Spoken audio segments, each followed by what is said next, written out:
Morning. Morning. Hiya. If you'd just like to introduce yourself to the students, let them know your role and tell them a bit about the company that you work for. So my name's Binks. I'm the corporate head of nursing at Sherwood Hospital's NHS Trust. So for many of you will know that this is your local hospital. It is a acute trust. When we use the term acute, that means acute medical versus community hospitals, which look after patients in the community, and mental health, which looks after people with mental health problems. So we look after people with acute medical problems. So whether that be respiratory, cardiac, had a stroke, so anything medical wise will come here through our front door. Amazing. So with your role as a head nurse, what does that kind of entail? So it's a very varied role. So within the organisation, so apologies to some of you if you already know this. So within a trust, you have the executive team. So we have a chief nurse, we have a deputy chief nurse, and then we have a group of heads of nursing. So the emergency care division has a head of nursing. The medicine division has a head of nursing. Women's and children's has a head of nursing, but who's also a midwife as well. And then we have a head of nursing for our theatres and ITU area, and then we have somebody that oversees outpatients. So we are essentially as a head of nursing, I'm the most senior nurse over a group of areas, and then I report straight into a deputy chief nurse or the chief nurse. In my current role as a corporate head of nursing, I report straight into the chief nurse on the corporate portfolio. So my area of work is winter and currently the COVID pandemic.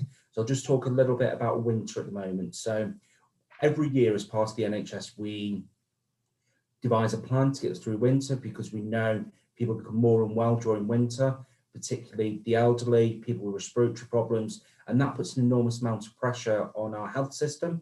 So within Sherwood Forest Hospitals, each year we assign a head of nursing to oversee winter to ensure that patients receive safe, timely care to a high quality, to making sure that care isn't compromised and it's harm-free care.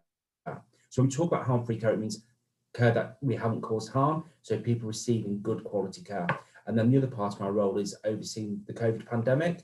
So we all know what that is. And it's ruined most of our lives, and my social life hasn't been the same. So part of that aspect of my role is supporting the nursing part of the organisation in ensuring that we're delivering right timely care to our patients, but also ensuring that our staff are supported. So for many of you who are out and about, anxious about COVID, that applies to healthcare workers as well. So part of my role is ensuring that they're supported, that they've got the tools that they need to do the job, but also that at the difficult times that there's somebody there for them. I'm also responsible for the testing programme for our staff. So you will have noticed within the media recently that we are now starting staff testing. Yes. So part of my role is to implement that across the trust. So for 4,500 staff, implementing a programme so they can be tested every week, but also so they can get the results, but also there's somebody there to answer those questions. Because many of the questions are, what about my family at home? Or what about my partner? Or can my children still go to college? So it's about answering some of those. Just because we're healthcare workers doesn't mean we automatically know the answers. We have to go and ask them ourselves. Okay, so do you still do kind of the practical side of nursing, or is it more management now that you do, essentially? So the high predominantly aspect of my role is management, but when the hospital is, we call it full to capacity. So that's literally is when we have no more space, that I will, as you can see, have my uniform on all the time, and I will go and help where I can. Okay. So I'm not assigned to a ward to work on, because within my role, I oversee a series of areas, but I see it's part of an important role as a senior nurse, that when it is busy, that I still pop a uniform on and wear my uniform and go and help out. So I've worked in ED and help out in ED regularly to support the team and work alongside them. So if they're busy, so I'm with them when they're at their most busiest.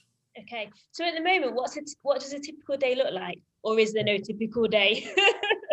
So it is all a bit variable at the moment because of the way the agenda's changing quite a lot with COVID, and we're preparing for winter. So a traditional day I can go through what yesterday was. Yeah. So the day would start at 7:30 with a safer staffing meeting. So myself and the other heads of nursing meet and talk about the staffing across the site for that day. So we ensure that we've got safe nursing numbers in each of our areas, and do we need to do anything to make an area have the right number of staff for that. Then moved into a bed meeting. So we look at the overall occupancy of the trust and look at what's happened overnight. So we doing it a bed meeting at 8 a.m, 11 a.m, 2 p.m, 5 p.m, and 8 p.m. So between the 8 p.m. and the 8 a.m, we look at what's happened across the site. Is there anything we need to do straight away? But also look at what capacity we've got to admit patients into. How is ED looking? And then we kind of make a plan for the day from there. I'll have to get the calendar up now to remind me what yesterday was, because it was it feels a long time ago. And then looked into, so as I've already mentioned, a part of my role is looking at implementation of COVID and staff screening program. So I did a meeting with colleagues from infection control, the labs, human resources, occupational health, and the staff swabbing team that we've put in place this week to make sure that our plan's in place, that we need to do anything, revisit some of the actions, and what do we need to do to go through the next phase. Yeah. So for that is now, for the last 2 weeks, we've been doing that half an hour every alternate day, because we need to work at pace, because as you guys out there in the community want those responses, us inside need to be able to provide them. So we need to work at pace to bring that together. Also, a big part of my role is doing coaching. So as a senior nurse, there are beneath me is a tier of matrons, ward leaders, or ward sisters or charge nurses, whatever you call them, deputy ward leaders, staff nurses, non-registered staff, so they can be clinical support workers, healthcare assistants, and domestics. So part of my role is to provide some coaching. So yesterday I spent an hour or so with somebody going for the first ward leader's position. So doing some time with her, looking at how to prepare a personal statement, how to prepare for an interview, and what to expect from the role. So as somebody who's previously done that, but also somebody who interviews regularly, it's given them my insight of what to expect. So from that, it kind of makes you always think around, actually, no matter how long you've been in a role and your level of experience, be that at interviewing or being the interviewer, we always need help. Exactly. So somebody who's been there before, or somebody who'll be reading your personal statement. So in the same way that when you were doing your GCSEs to your A levels to university, the bar goes a little bit higher.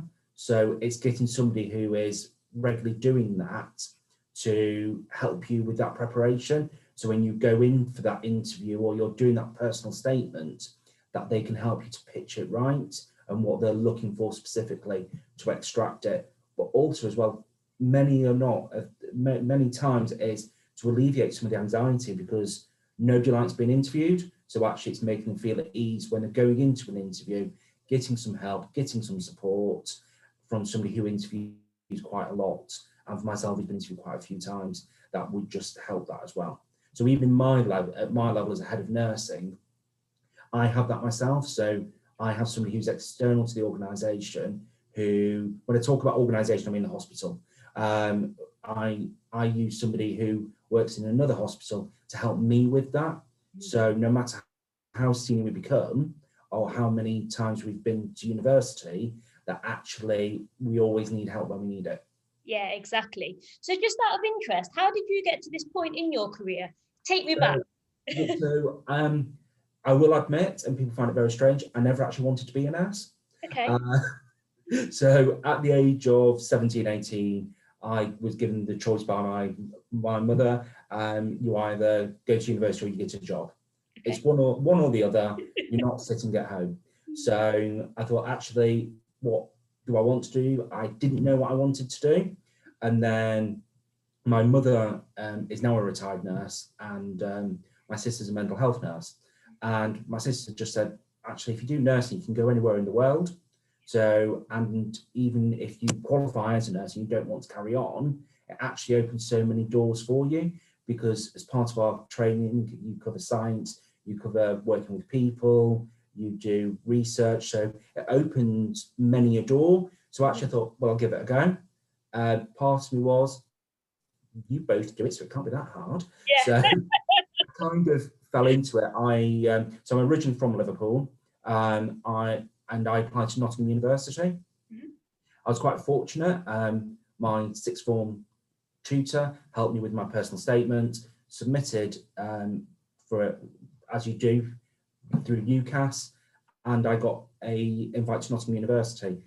So I was very lazy. I got an unconditional offer, so I didn't bother going to any other university interviews or do anything else. So I then started my training, and then obviously 3 years training to be a nurse. My career has all been in Nottingham, so I spent 13 years at Nottingham University Hospital. So I had a real interest in cancer nursing. So I spent 6 years working on the cancer wards at Nottingham City Hospital, and I did a specialist degree in adult cancers because it was a real area of interest for me. But at that stage, I was enjoying the leadership part of my role, so carried on pursuing that avenue, because for me at that stage, I realised that that's the bit I enjoy. I really enjoyed working with looking after patients, but actually it was the managing the lead and the developing the teams that actually I begin to really enjoy.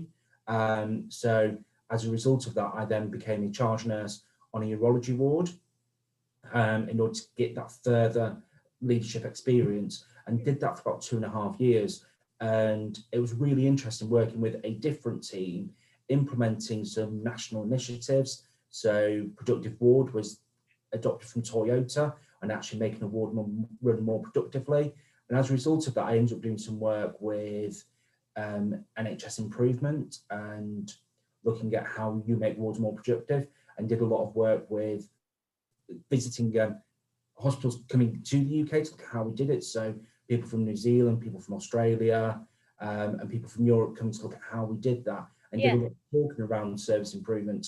We then started looking at enhanced recovery after surgery. So basically developing pathways for patients so they could go home sooner. So I started doing some work on that as well, and got a real interest for improvement, and did a presentation at the International ERAS conference on what difference does it make to a patient, because actually with what we implemented was the staff knew when somebody needed to go home. So just give them a list.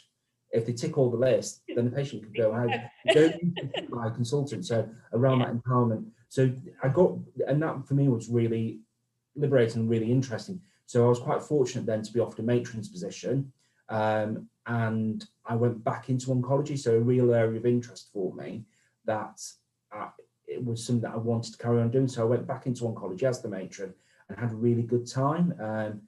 Was involved in the development of the teenage and young adult cancer unit in Nottingham, development of the chemotherapy services. And so it was great to go back and actually do more stuff. And for me, it kind of went, I actually really enjoy the pathway that I'm on. So there was still an opportunity to go back to the ward-based care or go into specialist nurse roles. So within nursing, like I said, you can almost do anything. So you can either go through the leadership route, you can either go through the academic lecturing route and work in universities, or you can become a nurse specialist. And a nurse specialist is a specialist nurse. So it is a specialist in that area. So we have surgical ones, medical ones, cancer ones. So whatever your interest is, there will be a specialist nurse for that. And then you've also got staff who want to work on the wards. And actually that's great, because if we all want to do all of this, we've got nobody doing this. So for me, it's great. And it's quite refreshing when somebody says, actually, I'm really happy doing what I'm doing. And for me, it's okay. How do I keep you happy? So you carry on doing what you're doing. So it's enabling all of that to happen.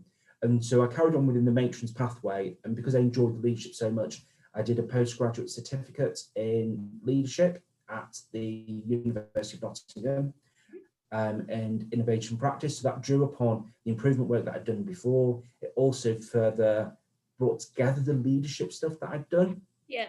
And then I moved into a deputy head of nursing, so for the surgical division. And for me, it was great because I then built on it again, went and got more experience. So I'd done surgery already, I'd done oncology.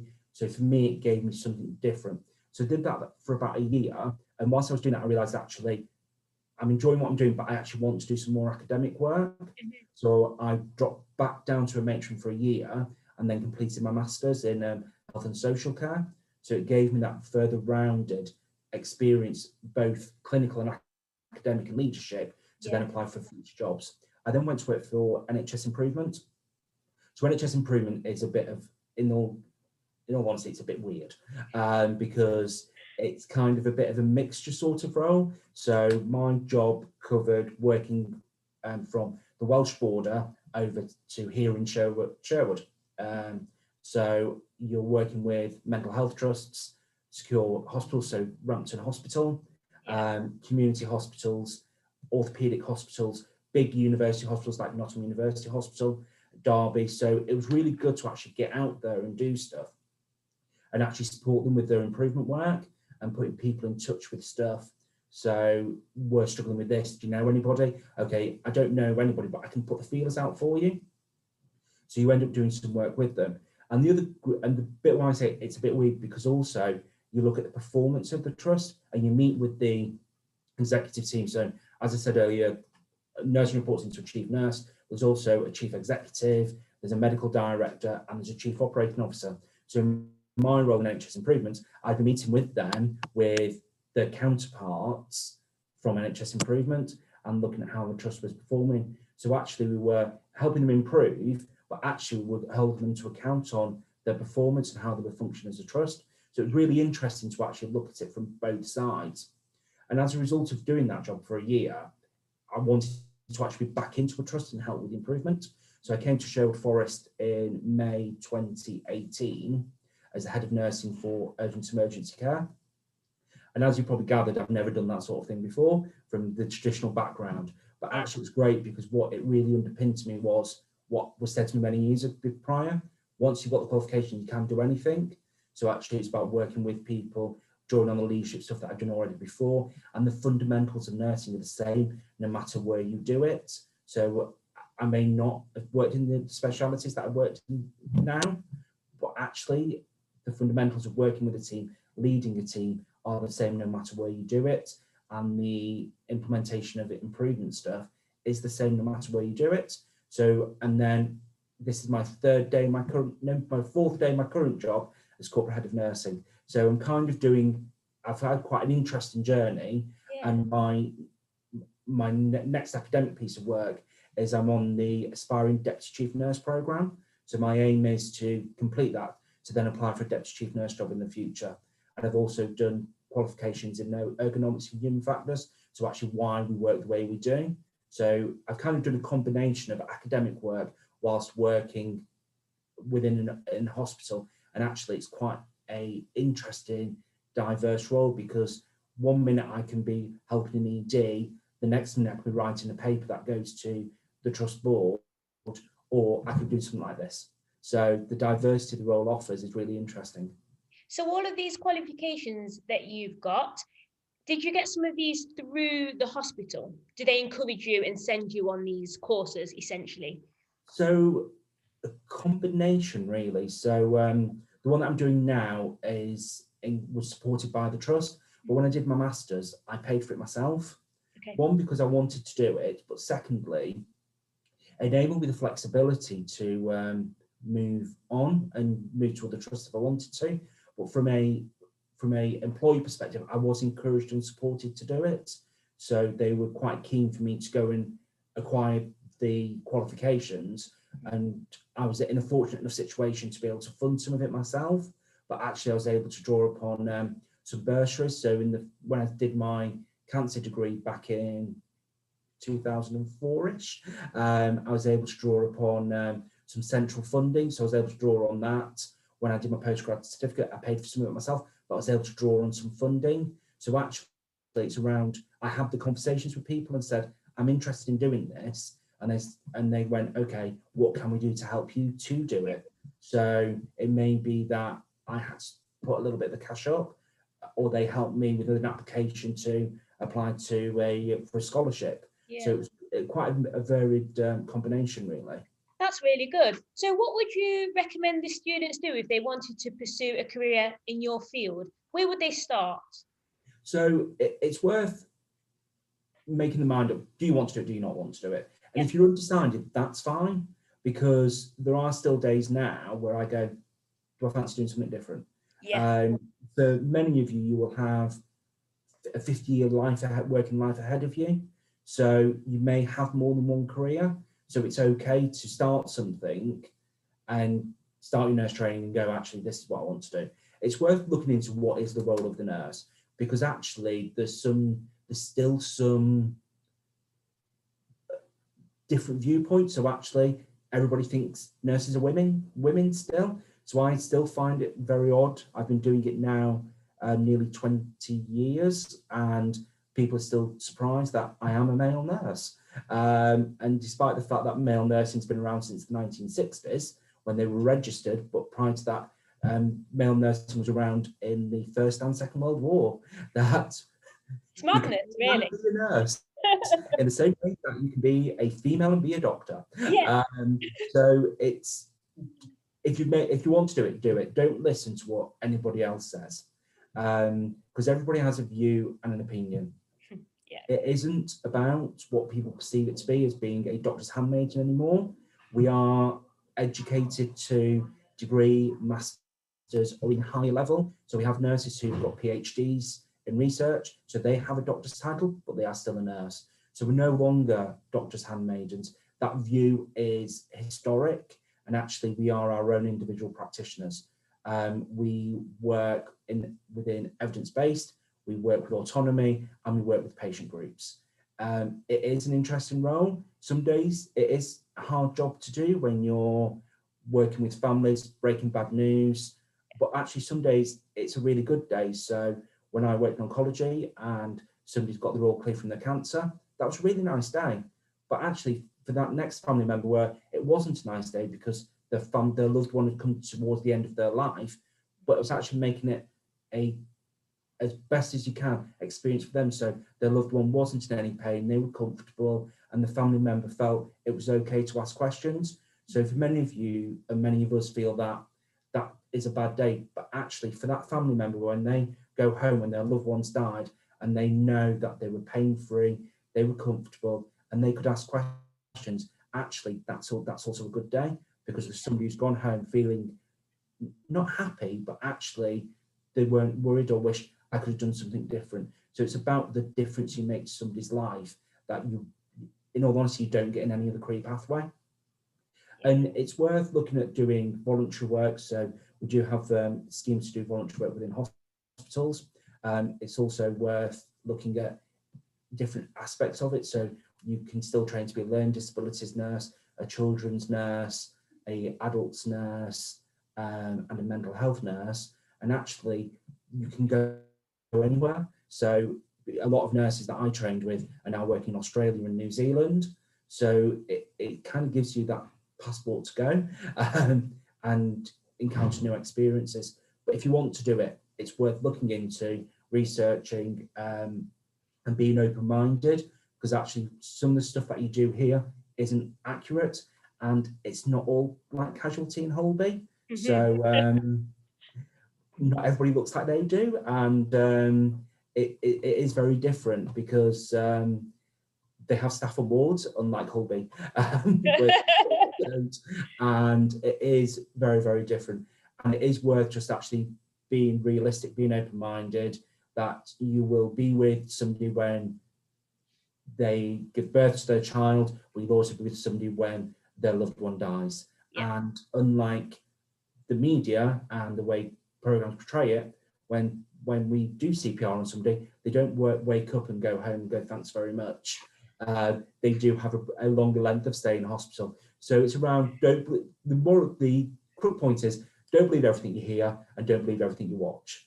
And it's the same thing with every profession, really. It's like firefighting. They don't put fires out every day, do they?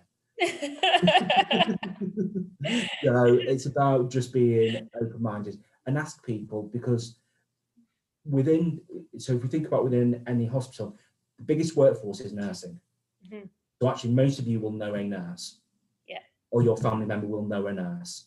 So it's worth asking them, but also as well, take that with a pinch of salt as well, because some nurses have had a fantastic career and some go, I hate it, this, that and the other, I'm looking for something else. And like I said a few moments ago, there are days when I go home and go, is it time to do another job? We all have that.